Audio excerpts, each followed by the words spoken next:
ನವಿ ಮುಂಬೈನಲ್ಲಿ ಬೆಚ್ಚಿಬೀಳಿಸುವ ಘಟನೆ. ಹೆತ್ತ ತಂದೆಯೇ ಇಬ್ಬರು ಅಪ್ರಾಪ್ತ ಹೆಣ್ಣು ಮಕ್ಕಳನ್ನು ವೇಶ್ಯಾವಾಟಿಕೆಗೆ ತಳ್ಳಿದ. ಪೊಲೀಸರಿಂದ ಬಾಲಕಿಯರ ರಕ್ಷಣೆ.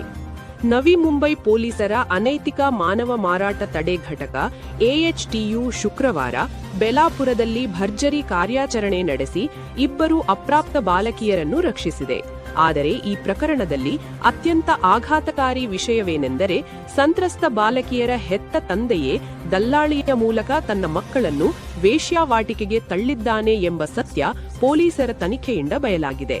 ಇದೇ ವೇಳೆ ಥುರ್ಬೆ MIDC ವ್ಯಾಪ್ತಿಯ ಹಲವು ಲಾಡ್ಜ್ಗಳಲ್ಲಿಯೂ ಇಂತಹ ವೇಶ್ಯಾವಾಟಿಕೆ ಜಾಲಗಳು ಸಕ್ರಿಯವಾಗಿವೆ ಎಂದು ಮೂಲಗಳು ನೀಡಿವೆ. ಪ್ರಕರಣದ ವಿವರ.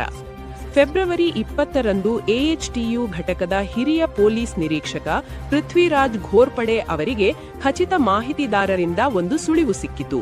ಹರೀಶ್ ಎಂಬ ವ್ಯಕ್ತಿಯೊಬ್ಬ ಗ್ರಾಹಕರಿಗೆ 16-17 ವರ್ಷದ ಅಪ್ರಾಪ್ತ ಬಾಲಕಿಯರನ್ನು ಪೂರೈಸುತ್ತಿದ್ದಾನೆ ಮತ್ತು ಒಬ್ಬ ಬಾಲಕಿಗೆ ಸುಮಾರು 1,50,000 ರೂಪಾಯಿ ದರ ನಿಗದಿಪಡಿಸಿ ಗ್ರಾಹಕರಿಗಾಗಿ ಹುಡುಕಾಡುತ್ತಿದ್ದಾನೆ ಎಂಬುದು ಆ ಮಾಹಿತಿಯಾಗಿತ್ತು. ಬಾಲಕಿಯರು ಅಪ್ರಾಪ್ತರಾಗಿದ್ದರಿಂದ ಹೋಟೆಲ್ಗಳಲ್ಲಿ ಅವರಿಗೆ ಪ್ರವೇಶ ನೀಡುತ್ತಿರಲಿಲ್ಲ. ಹೀಗಾಗಿ ಆರೋಪಿಯು ಗ್ರಾಹಕರ ಅನುಕೂಲಕ್ಕೆ ತಕ್ಕಂತೆ ಬಾಲಕಿಯರನ್ನು ವಿವಿಧ ಸ್ಥಳಗಳಿಗೆ ತಲುಪಿಸುತ್ತಿದ್ದನು. ಪೊಲೀಸ್ ಕಾರ್ಯಾಚರಣೆ.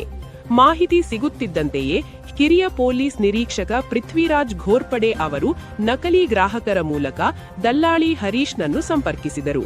ಆಗ ಆತ ಬಾಲಕಿಯರ ಫೋಟೋ ತೋರಿಸಿ 1,50,000 ರೂಪಾಯಿಗೆ ಒಪ್ಪಂದ ಮಾಡಿಕೊಂಡನು. ಫೆಬ್ರವರಿ 20ರ ರಾತ್ರಿ 10:45ಕ್ಕೆ CBD ಬೆಲಾಪುರದ K-ಸ್ಟಾರ್ ಹೋಟೆಲ್ ಎದುರಿನ ವೃತ್ತಕ್ಕೆ ಇಬ್ಬರು ಬಾಲಕಿಯರನ್ನು ಕರೆತಂದಾಗ ಹೊಂಚು ಹಾಕಿದ್ದ ಪೊಲೀಸರು ಆತನ ಮೇಲೆ ದಾಳಿ ನಡೆಸಿ ಬಾಲಕಿಯರನ್ನು ರಕ್ಷಿಸಿದರು ಮತ್ತು ಆರೋಪಿಯನ್ನು ವಶಕ್ಕೆ ಪಡೆದರು. ಆರೋಪಿಗಳ ವಿವರ. ಬಂಧಿತ ಆರೋಪಿಯನ್ನು ಕೊಪರಖೈರಣೆ ನಿವಾಸಿ ಹರೀಶ್ ವಿಕಾಸ್ ಛಾರಿ ಎಂದು ಗುರುತಿಸಲಾಗಿದೆ. ಈತನ ವೃತ್ತಿಯೇ ಹುಡುಗಿಯರನ್ನು ಪೂರೈಕೆಯಾಗಿತ್ತು. ಈ ಪ್ರಕರಣದ ಮತ್ತೊಬ್ಬ ಪ್ರಮುಖ ಆರೋಪಿ ಬಾಲಕಿಯರ ತಂದೆ ರಾಜಾ ಸಿಂಗ್ ಅಲಿಯಾಸ್ ರಾಜಾ ಭಾರತಿ ಎಂಬಾತ ಸದ್ಯ ತಲೆಮರೆಸಿಕೊಂಡಿದ್ದಾನೆ. ಆರೋಪಿಗಳ ವಿರುದ್ಧ ಬೆಲಾಪುರ ಪೊಲೀಸ್ ಠಾಣೆಯಲ್ಲಿ BNS ಕಲಂ 143 3 ಅನೈತಿಕ ವ್ಯಾಪಾರ ತಡೆ ಕಾಯ್ದೆ 1956ರ 4(5) ಮತ್ತು ಪೋಕ್ಸೋ ಕಾಯ್ದೆಯ ಅಡಿ ಪ್ರಕರಣ ದಾಖಲಿಸಲಾಗಿದೆ. ತಂಡದ ಯಶಸ್ಸು.